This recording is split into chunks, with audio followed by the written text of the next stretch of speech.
Aku hendak mengagungkan Engkau ya Allahku ya Raja, dan aku hendak memuji nama-Mu untuk seterusnya dan selamanya. Setiap hari aku hendak memuji Engkau dan hendak memuliakan nama-Mu untuk seterusnya dan selamanya. Besarlah Tuhan dan sangat terpuji, dan kebesarannya tidak terduga. Angkatan demi angkatan akan memegahkan pekerjaan-pekerjaan-Mu dan akan memberitakan keperkasaan-Mu. Semarak kemuliaan-Mu yang agung dan perbuatan-perbuatan-Mu yang ajaib akan kunyanyikan. Perbuatan-perbuatan-mu yang dahsyat akan diumumkan mereka, dan kebesaran-Mu hendak kuceritakan. Peringatan kepada besarnya kebajikan-Mu akan dimasyurkan mereka, dan tentang keadilan-Mu, karena keadilan-Mu mereka akan bersorak-sorai. Demikianlah firman Tuhan di dalam Mazmur 145 ayat yang pertama sampai ayat yang ke-7. Segala sesuatu ada waktunya. Dan inilah waktu yang terbaik untuk mengingat dari mana kita dan siapa Allah kita. Tuhan Yesus baik, dan Ia sangat baik, dan kebaikannya tidak berubah di masa kejadian yang luar biasa seperti sekarang ini, wabah COVID-19. Masa ini kita memiliki waktu yang lebih semakin besar untuk memiliki waktu dan mengarahkan hidup ini kepada Allah. Allah memberikan kita waktu ini untuk kita lebih mengarahkan perhatian kita lebih besar kepada Allah dan firman-Nya. Jika kita lebih fokus dengan COVID-19, ataupun kita ignore, kita berkata nggak ada itu COVID-19, ketahuilah, lebih besar kalau kita fokus kepada penyakit ini, maka kita akan menemukan diri kita di dalam ketakutan. Kita akan menemukan diri kita ke dalam kecemasan, ke dalam kengerian, dan bahkan melihat segala sesuatu seperti di kali nol. Tetapi kalau kita ignore, kalau kita berkata, nggak ada apa-apa kok, LDK, lari dari kenyataan, kita akan termasuk orang yang ikut-ikutan membesarkan yang namanya COVID-19. Karena kita sendiri tidak memiliki pengertian bagaimana kita hidup sehat.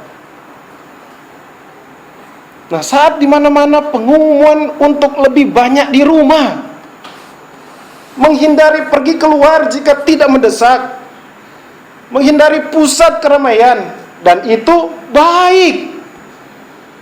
Bahkan sudah ada pengumuman dari pemerintah, gubernur Provinsi DKI Jakarta untuk sekolah libur. Saya belum tahu bagaimana dengan kuliah, apakah kuliah juga akan diliburkan mulai besok sampai 2 minggu yang mendatang. Saya juga tidak tahu apakah nanti di tempat kerja, di pabrik-pabrik, di kantor-kantor akan dikatakan kerja di rumah atau libur dulu. Tetapi saya barusan membaca berita sebelum berangkat ke tempat ini bahwa pemerintah menganjurkan orang yang berusia 50 tahun ke atas untuk bekerja di rumah. Apakah itu dikeluarkan BUMN atau apa, tapi saya tidak tahu, tapi harus lebih jelas lagi, untuk tinggal di rumah. Karena penyakit ini untuk usia 40 tahun ke atas, apalagi dia ada turunan diabetes, darah tinggi, stroke atau yang lainnya, itu akan lebih parah. Tapi sekali lagi, saya memberikan renungan firman Allah ini bukan menakut-nakuti, tapi inilah fakta di dalam kehidupan kita. Sekali lagi, Tuhan baik, dan ini yang terjadi baik. Karena baik untuk kita merenungkan kembali kasih Allah kepada kita. Dan sepertinya memang manusia saat ini perlu waktu untuk istirahat dari semua kesibukannya. Manusia sudah begitu sibuk. Manusia sudah begitu, bangun pagi langsung mikir kerja. Bangun pagi kuliah. Kalau bagi saya pribadi, khotbah. Langsung mikirnya ke situ semua.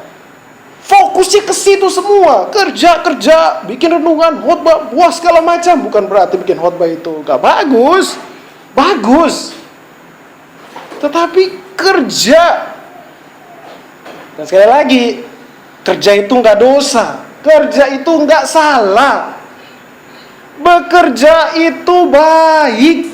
Karena sejak awal manusia diciptakan oleh Allah Tritunggal, manusia didesain segambar dengan Allah, dan kita diperintahkan untuk bekerja.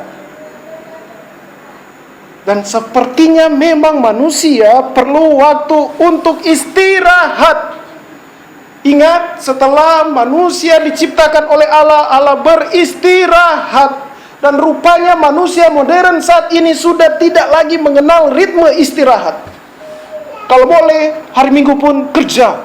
Kerja terus. Kuliah terus. Semuanya gak ada waktunya untuk berhenti. Dan saat ini adalah waktu yang baik.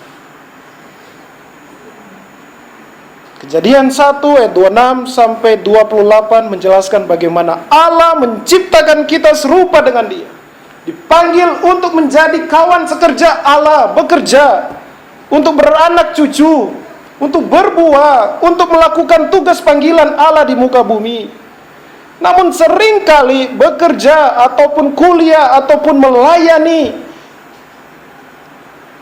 digunakan untuk alasan menghindari waktu dengan Allah. Saya tujukan kepada saya langsung saja diri sendiri. Menyiapkan khotbah itu termasuk pekerjaan. Jangan sampai siap khotbah tetapi makanan untuk jiwanya sendiri, rohaninya sendiri nggak ada. Dan kita banyak menggunakan waktu istilah untuk menghindari dari Allah dengan alasan kerja, kuliah. Dan saat waktu kosong pun digunakan untuk menghindari Allah.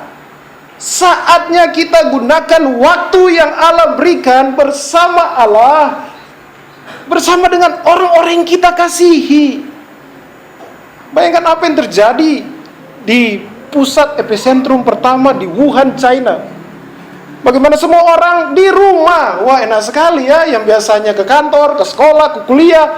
Wow, mereka benar-benar menikmati waktu bersama papa, mama, cucu, kakek, nenek gitu ya. Melupakan segala kesibukan untuk bercengkrama bersama. Bagi orang yang percaya kepada Kristus, untuk waktu bersama dengan Allah. Dan di saat inilah kita haus untuk bertemu sesama anak-anak Tuhan. Bayangkan jika dikatakan gereja diumumkan berhenti untuk bertemu. Sebagai orang percaya yang haus akan sesama anak Allah, yang haus ada di tengah-tengah tubuh Kristus. Wow, saya mau ketemu dengan saudaraku seiman. Tetapi karena pengumuman ini nggak boleh. Ada beberapa gereja yang sudah dihentikan ibadahnya ataupun memakai video. Ya pasti sulit rasanya jika kita tidak aktif bekerja. Seperti sebelum wabah ini menjadi pandemi global. Namun dengan situasi ini kita diingatkan untuk bekerja bagi kemuliaan Allah. Ada orang yang sudah lupa waktu bekerja itu 8 jam, tetapi sudah lebih dari 8 jam tetap menikmati kerja. Ada orang yang punya waktu untuk kuliah cukup 8 jam, tetapi di luar 8 jam itu tetap kuliah. Apalagi yang namanya pelayanan, hampir nggak ada hari libur. Kita semua sangat identik dengan menolak libur. Maunya kerja, lupa kita akan hari istirahat yang Allah berikan kepada kita. Namun dengan situasi ini kita diingatkan untuk bekerja bagi kemuliaan Allah, bukan bagi kemuliaan diri kita sendiri. Apakah tujuan kita bekerja? Bagi yang berkuliah yang tugas utamanya bekerja, apakah tujuan dari kuliah Anda? Apakah sebenarnya yang kita cari di dalam pekerjaan dan kuliah kita, di dalam pelayanan kita, dalam misi kita, apa yang sedang kita cari? Apakah kita sedang mencari untuk mengisi rekening kita sampai triliunan US dollar? Apakah kita punya tujuan itu? Perhatikan di dalam Lukas pasalnya yang ke-12 ayat yang ke-15 yang berkata, katanya lagi kepada mereka, berjaga-jagalah dan waspadalah, terhadap segala ketamakan, sebab walaupun seorang berlimpah-limpah hartanya, hidupnya tidaklah tergantung daripada kekayaan itu. Kita berpikir dengan kita punya banyak kekayaan, kita ingin menghibur diri kita. Nah sekarang silakan, mau kemana hiburannya? Mau ke Jepang walaupun banyak duit? Nggak bisa. Mau ke Beijing? Nggak bisa. Mau ke Israel? Lockdown. Mau ke Itali? Nggak bisa. Mau ke Bali? Nggak bisa juga. Akhirnya kemana? Ke mall. Aduh, mall katanya di dalam berita saya baca 10-50% turun. Ngeri orang sekarang ke mall. Mau kemana hiburan kita? Tidak ada lagi berita hiburan. Dulu kalau ada misalnya selintingan akan ada film baru. Dulu 2019, wah orang pingin nonton film baru. Film barunya apa? Saya coba tengok-tengok apa sih film baru di tahun 2020 ini. Yang suka dengan Avenger, katanya Thanos bukan lagi yang paling menakutkan, Ultron. Nah sekarang sudah mulai dipublikasikan filmnya kan keluar. Orang sudah nggak lihat lagi itu. Mau Ultron kek, mau apa kek, langsung COVID. Coba lihat Indonesia udah berapa sekarang. Siapa yang masih tahu dan senang melihat ada wakil Indonesia di All England? Kayaknya berita ada wakil Indonesia di final All England itu, ya sudahlah All England ya bagus lah. Tapi nggak lagi menatapi, oh ya saya mau nonton itu All England. Nggak. Hiburan sudah hampir tidak ada lagi. Di semua berita hanya ada satu kabar yang kita tahu, ya wabah itu. Dan kalau kita buka berita, bukan berita baik yang kita temui, tetapi berita yang kurang baik. Tetapi dari semua berita, hanya ada satu berita yang sangat baik, kabar baik, yaitu Injil Kristus Yesus, yang adalah kabar baik bagi dunia ini. Saat ini dengan ketetapan Allah kita diberikan Tuhan waktu untuk men-set ulang seluruh kehidupan kita. Mereset kembali sesuai dengan firman Allah apa yang paling prioritas di dalam kehidupan kita, yang menuju ke dalam kekekalan. Pernahkah kita mengalami error dengan HP kita, dengan laptop kita? Saya masih ingat waktu saya kuliah, saat komputer saya error, kena virus, gampang. Tinggal panggil temanku yang dari China datang. Temanku bisa nggak datang ke sini? Dia datang dan dia reset, dia install ulang lagi, selesai. Kalau kita main game sulit, hero kita itu, aduh sulit banget ini, dari awal lagi dah. Kita bisa reset ulang. Dan saat ini waktu terbaik untuk mereset ulang kehidupan kita. Mereset ulang apa yang menjadi tujuan hidup kita, menjadikan awal dari semuanya. Setelah Perang Dunia Kedua, semua bumi itu reset dari awal. Sebelum Perang Dunia Kedua, Perancis, Inggris hebat.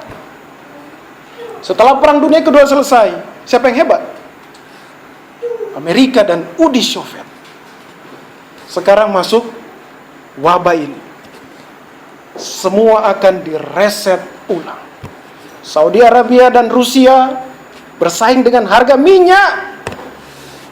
Perang dagang Amerika dan China udah lupa. Saya dengar berita, saham kalau sampai penjualannya 5, saya nggak tahu 5 apa, 5% kah atau 5 apa, tutup pasar saham. Jadi jemaat Tuhan Yesus, saatnya kita untuk melihat lagi titik kemana kita akan pergi. Perhatikan pada mulanya Allah menciptakan langit dan bumi. Kejadian 1 ayat 1. Siapakah pencipta langit dan bumi? Jawabannya adalah Allah. Sudah lupakah kita bahwa alam semesta termasuk kita adalah ciptaan Allah? Tahun 2009 lalu semua orang berpikir hidupku milikku, hidupku diciptakan olehku, masa depanku diciptakan olehku. Nah, masuk 2020. Wah, sadar. Wow, ternyata puji Tuhan kau masih sadar. Allah yang menciptakan langit dan bumi. Oleh sebab itu sadar, bukan kita yang menciptakan hidup kita, bukan kita yang menciptakan pekerjaan, kuliah, bahkan uang, emas pun bukan kita yang menciptakan. Allah. Oleh sebab itu semua yang terjadi saat ini ada di dalam kendali Allah. Siapakah yang membentangkan bumi dan memberikan nafas hidup kepada segala yang hidup dan yang bernyawa? Di dalam Yesaya 42 ayat yang kelima berkata, demikianlah firman Allah, Tuhan yang menciptakan langit dan membentangkannya, yang menghamparkan bumi dengan segala yang tumbuh di atasnya, yang memberikan nafas kepada umat manusia, yang mendudukinya dan nyawa kepada mereka yang hidup di atasnya. Siapa yang beri nafas kepada kita? Jawabannya adalah Tuhan Allah, Allah Tritunggal. Saya mau tanya, COVID-19 itu dia melalui apa? Nafas. Nafas itu penting jemaat Tuhan. Dan Allah berkata, hanya Dia yang memberikan nafas. Bagaimana kita menggunakan nafas yang Allah berikan kepada kita? Saya nggak bisa bayangkan bagaimana jika semua paru-paru itu lockdown, terkunci, nggak bisa ngapa-ngapain. Bayangkan nafas itu sangat berharga. Oleh sebab itu, kita mengucap syukur dengan wabah ini, kita dapat sadar setiap helahan nafas kita itu berharga. Helahan nafas kita ini kita gunakan untuk Allah, untuk memuliakan Allah, bekerja untuk Allah, kuliah untuk Allah, melayani untuk Allah, semuanya untuk Allah. Ingat itu baik-baik.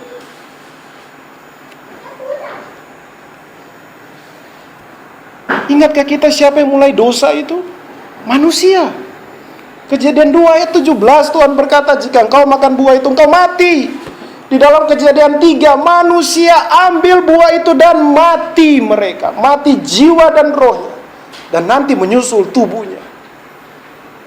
Allah tidak pernah terlibat dalam dosa manusia. Malah sebaliknya melarang manusia untuk melakukan itu. Namun manusia melawan Allah dan memilih tidak taat dan menghancurkan dirinya sendiri dan keturunannya termasuk kita. Segala sesuatu yang terjadi, apakah itu musibah, sakit, penyakit, dan penderitaan, adalah akibat kejatuhan manusia dalam dosa. Dan Allah tetap mengasihi manusia. Bukan Allah berkata, kapok kan kamu kan? Syukur kamu ya. Udah sana saya biarin kamu hidup sana rusak. Tidak, Allah tidak mengambil cara itu.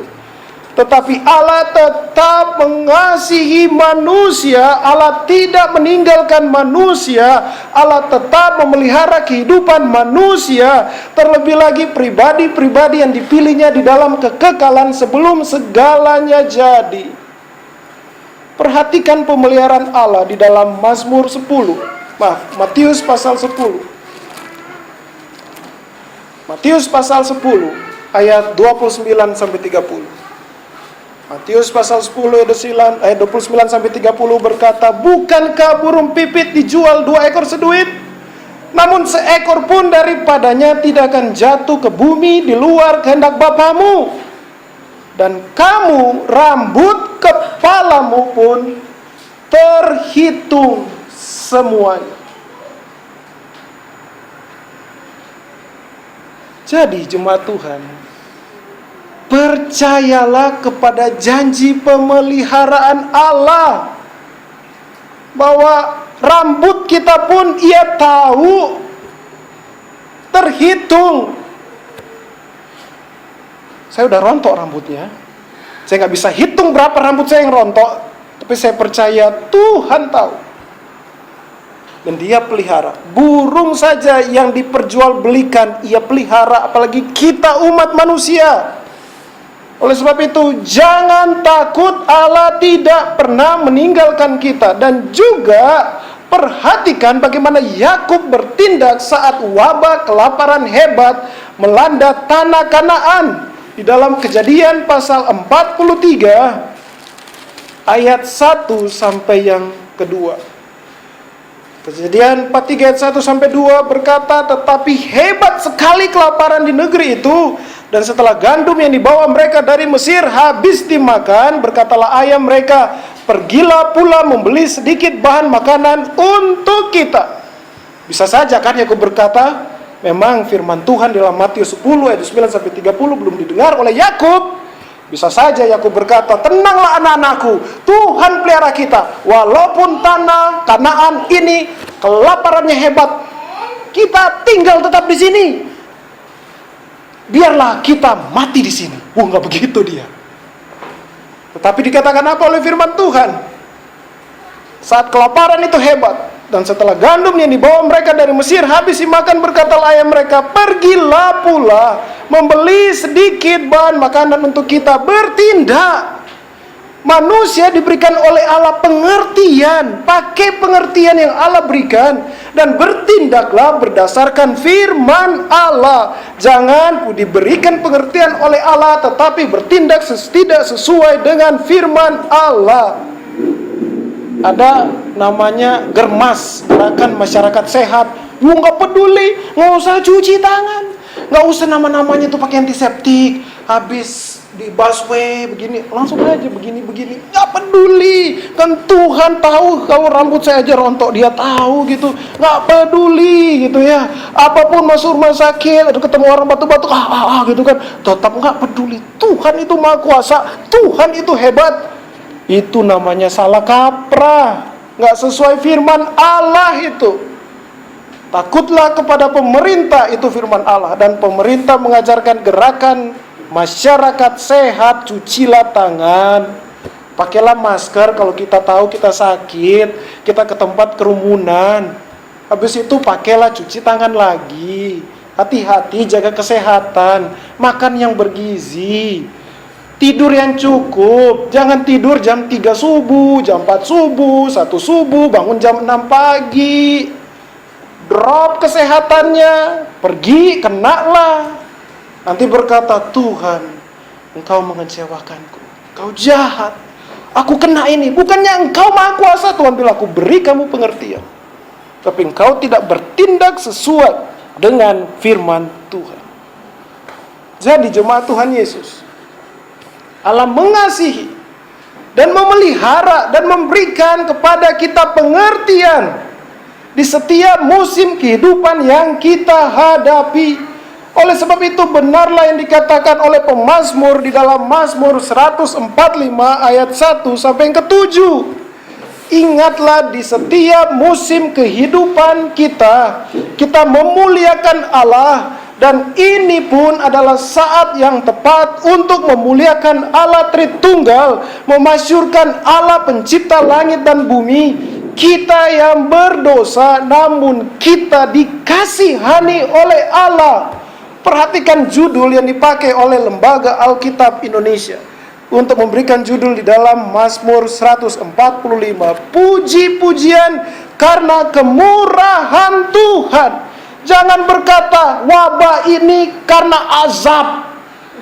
Jangan berkata wabah ini adalah kutukan buat manusia. Jangan katakan itu.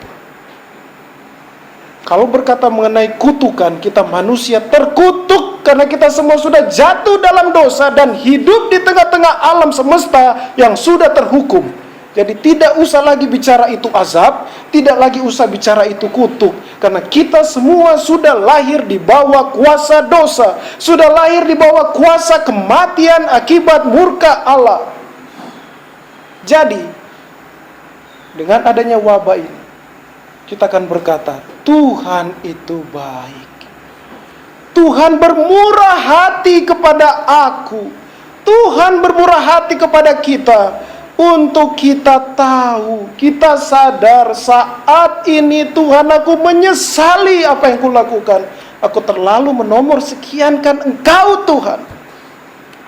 Aku sombong, aku pikir nafasku itu adalah milikku. Ternyata nafas ini milik Tuhan. Kita berdoa Indonesia tidak lagi melampaui 96. Kita berdoa. Tapi kalaupun itu melonjak jadi 2 kali lipat, kita akan berkata, Allah bermurah hatilah kepada kita. Biarlah kasih-Mu Tuhan nyata. Apakah kemurahan Tuhan kepada kita? Perhatikan di dalam Titus pasal 3 ayat 4 sampai 7 yang adalah jawaban dari apa itu kemurahan Allah.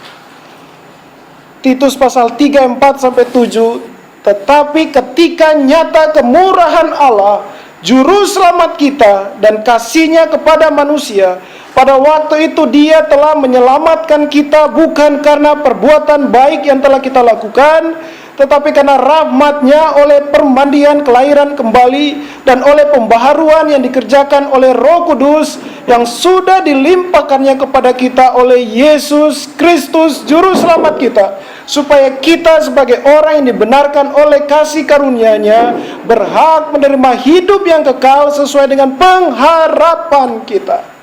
Kemurahan Tuhan jangan digambarkan hanya saat Ia lepaskan kita dari penyakit jasmani ini.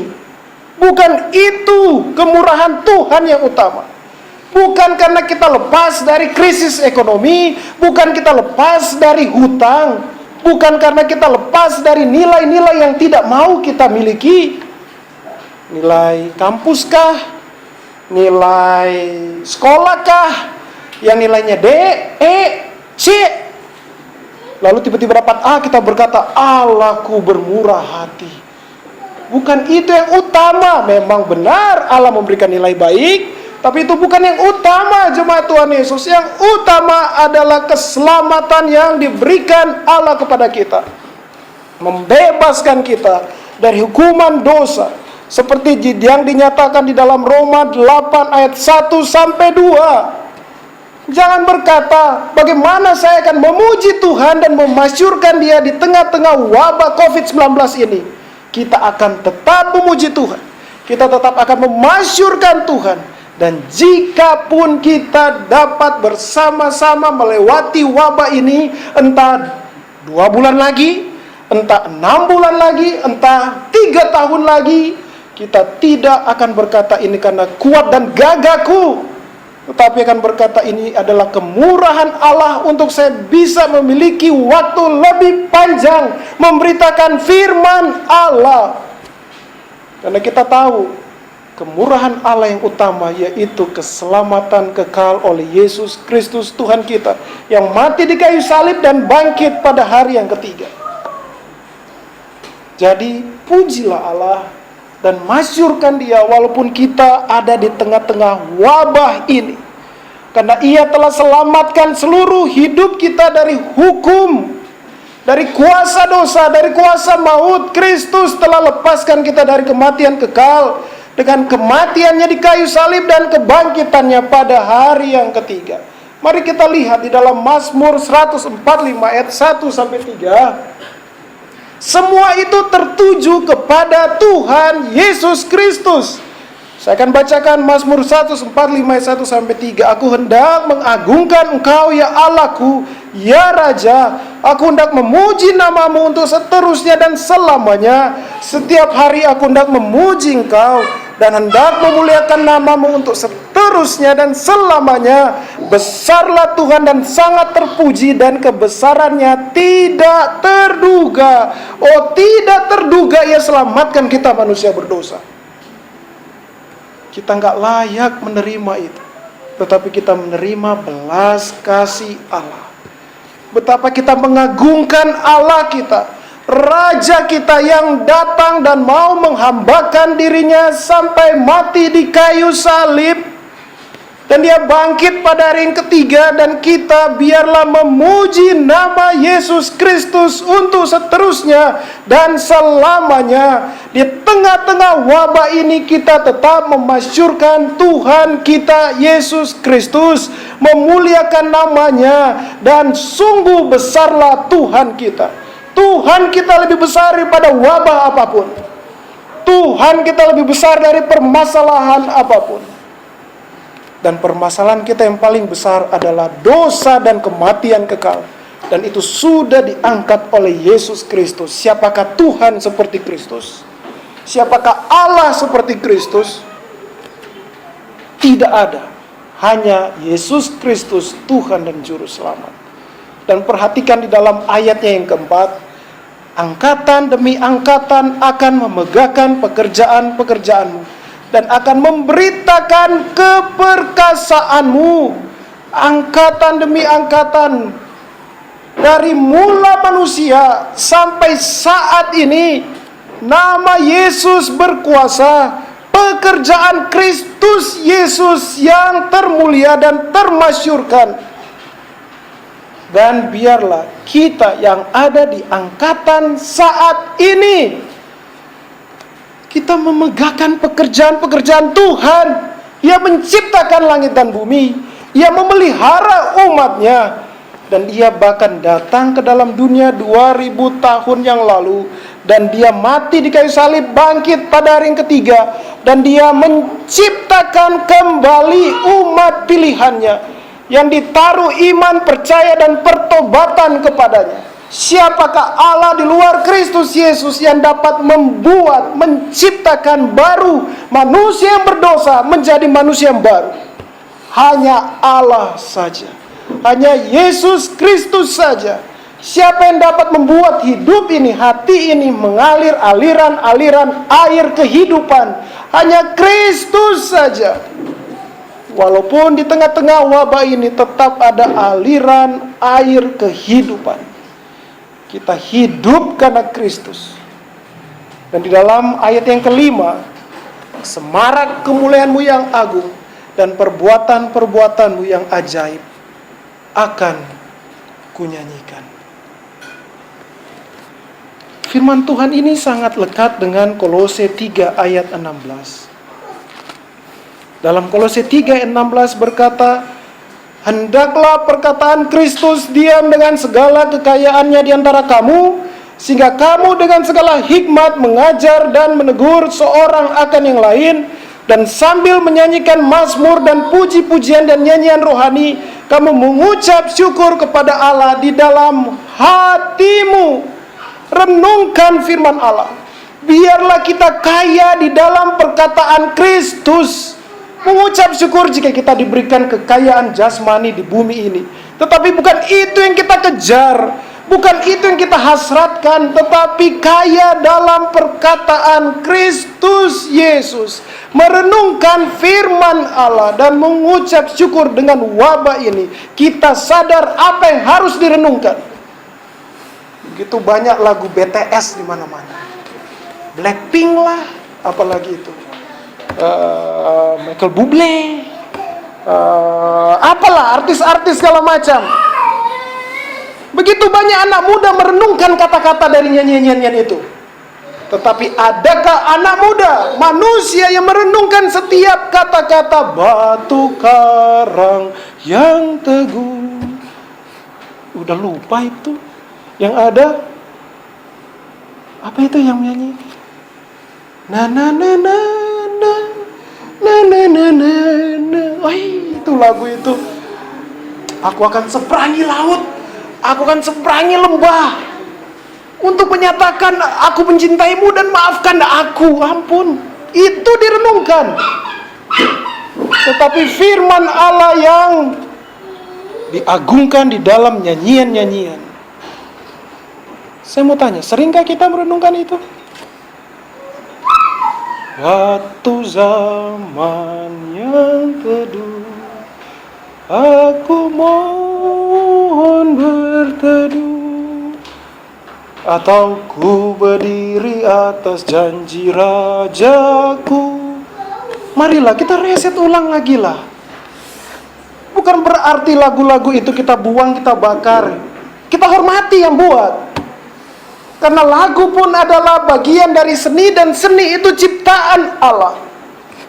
Tetapi kita tahu apa yang harus direnungkan, firman Allah, dan mengucap syukur Allah menciptakan manusia Kristen yang mau merenungkan firman Allah itu di dalam puji-pujian.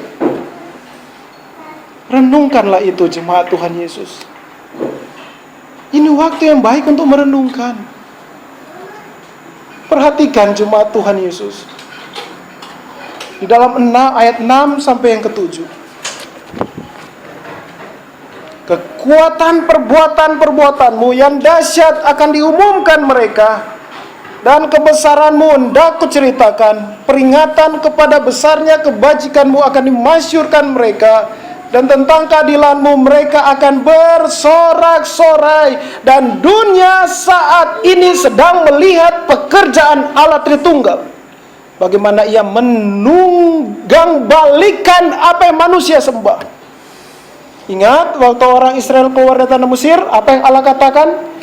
Aku bungkam, aku permalukan sesembahan orang Mesir. Begitu juga sekarang. Allah memperlihatkan pekerjaannya. Uang, kemanakah kuasamu? Harta, kemana kuasamu?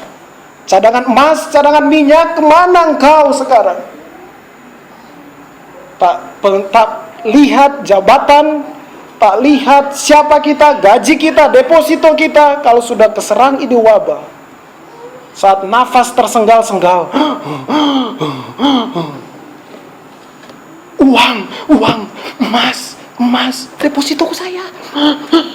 Nggak mikir itu lagi.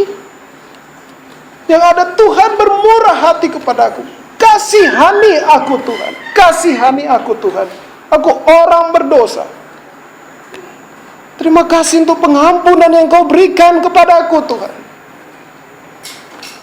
Semua yang diagungkan dunia ini, semua tidak sanggup menyelamatkan jiwa manusia. Apa yang dicari dan dimimpikan oleh banyak orang, uang, harta, dan segala yang dimiliki di dunia ini, tidak sanggup memberikan damai sejahtera abadi. Berdoalah wabah ini cepat selesai. Bayangkan jika wabah ini 3 tahun. Saya nggak tahu apa yang akan terjadi. Ekspor impor dengan China terganggu. Sekarang aja kita masih 2 Maret dimulai. Kita belum 2 April.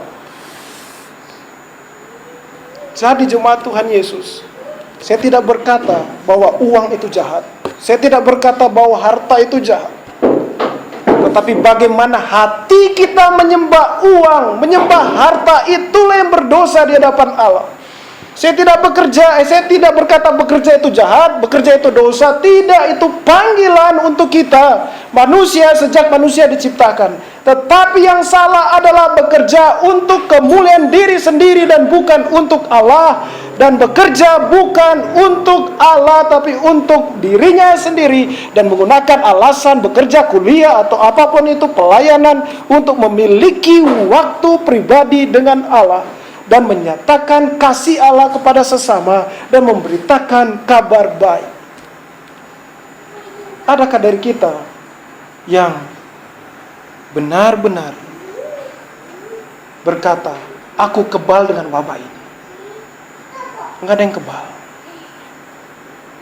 Jadi sadarkah Anda dan saya akan kemurahan hati Allah kepada kita orang berdosa? Waktu ini adalah waktu terbaik untuk sadar dan percaya akan Allah yang sangat bermurah hati kepada Anda dan saya. Selagi masih bernafas, masih ada kemurahan Allah kepada kita. Namun setelah mati, tidak ada lagi kemurahan, tetapi penghakiman dan murka Allah. Bertobatlah dari kehidupan yang sia-sia. Percayalah kepada Tuhan Yesus Kristus. Dunia goncang, dan semua yang terjadi saat ini adalah peringatan kepada kebesaran Allah yang sangat bermurah hati. Semua ini menyatakan kekuatan perbuatan Tuhan yang dahsyat. Dan yang dahsyat itu adalah saat Ia membebaskan kita dari maut, dari kematian kekal akibat dosa. Dan seluruh pekerjaan dan perbuatan Allah yang dahsyat itu adalah karya keselamatan yang dilakukannya dalam Kristus Yesus bagi manusia berdosa, yang Ia kerjakan di kayu salib dan kebangkitannya di hari yang ketiga. Tidak ada yang lebih dahsyat selain kita diselamatkan oleh Allah yang hidup. Selain kita, anak-anaknya, diselamatkan dari hukuman dosa. Memangnya kalau kita lepas dari wabah ini kita tidak akan mati? Oke lah, bicara wabah ini selesai 2 bulan lagi. Pertanyaannya, kita akan hidup selamanya di muka bumi ini? Atau suatu saat kita akan mati sebelum Tuhan Yesus datang kedua kali? Jawabannya iya, kita akan mati kok. Tetapi kita akan mati sebagai anak Allah. Tubuh kita ini akan mati sebagai orang percaya kepada Kristus Yesus. Dan satu hari pasti Kristus Yesus akan datang kedua kalinya. Saat kita selesai hidup ini di muka bumi, apakah dari kita akan kena dengan wabah itu dan dikatakan dipanggil Tuhan, puji Tuhan, langsung ketemu Tuhan Yesus? Tetapi tubuh kita akan dibangkitkan saat Kristus datang. Oleh sebab itu, jangan takut. Allah Tritunggal sertai kita sampai akhir zaman. Bagi orang yang percaya kepada Tuhan Yesus, kedatangannya untuk menyatakan kemurahan hati Allah, yaitu keselamatan hidup kekal bersama dengan Dia di dalam kerajaannya. Dengan ada wabah ini kita bersuka cita. Mungkin saja kita bisa dijemput dengan wabah ini secepatnya. Sukacita ketemu Tuhan.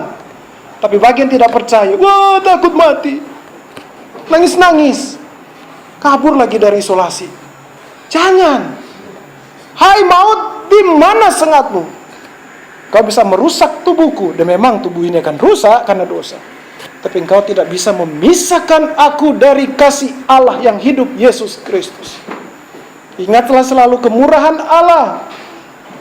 Mengucap syukur untuk kebaikan Allah yang dahsyat kepada kita. Jangan takut. Jangan panik dengan pandemi COVID-19 saat ini. Hadapi dengan pengertian yang sesuai dengan firman Allah. Jangan LDK, lari dari kenyataan. Hadapi ini bersama Kristus. Kalau saat ini yang ada tunangan, tataplah tunangan Anda baik-baik. Berdoa kita dapat melewati wabah ini, dan jika Allah menghendaki menikah, puji Tuhan. Bagi yang suami istri, tataplah sungguh-sungguh saat ini pasangan Anda. Berdoa Tuhan bermurah hati, dan jika boleh kami masih bisa melewati wabah. Jika yang punya anak-anak, tataplah anak-anak itu dengan baik-baik. Yang dulu tinggal pergi kerja, pergi pagi, pulang malam, nggak lihat anak. Bagi jemaat Tuhan Yesus, kalau kita masih ada waktu untuk bertemu, datanglah kita bertemu, bertatap, simpan HP kita, bertatap baik-baik. Kalau sakit ya di rumah. Bagi yang single yang belum menikah, jangan berkata, aduh Tuhan jangan panggil saya sebelum saya kawin kawin Tuhan. Ingatlah, kawin atau tidak kawin itu dalam rencana Allah. Tapi jangan takut hadapi ini. Jika nanti kawin, puji Tuhan. Jika tidak kawin, ya puji Tuhan. Karena Yesus Kristus itu adalah mempelai kita. Kita akan bertemu dengan mempelai agung kita di dalam kekekalan. Jadi ini adalah waktu terbaik untuk mengingat kebaikan Allah yang sangat baik pada kita. Jika saat ini kita tidak pernah minum kopi, buka Alkitab, makan donat, nikmatilah. Saat pemerintah bilang gak boleh keluar kemana-mana, ambil meja, ambil sofa yang belum pernah kita dudukin, nikmati baca Alkitab. Wow, ini gak pernah saya nikmati. Sambil makan donat atau makan gorengan, yang sehat pasti ya. Nikmati waktu bersama istri, waktu bersama suami. Kalau punya tunangan, nikmati dalam kekudusan. Yang single, nikmati kesinggelan bersama Kristus. Reset kembali waktu kita, prioritas kita. Tempatkan Allah Tritunggal yang pertama dan utama. Amin.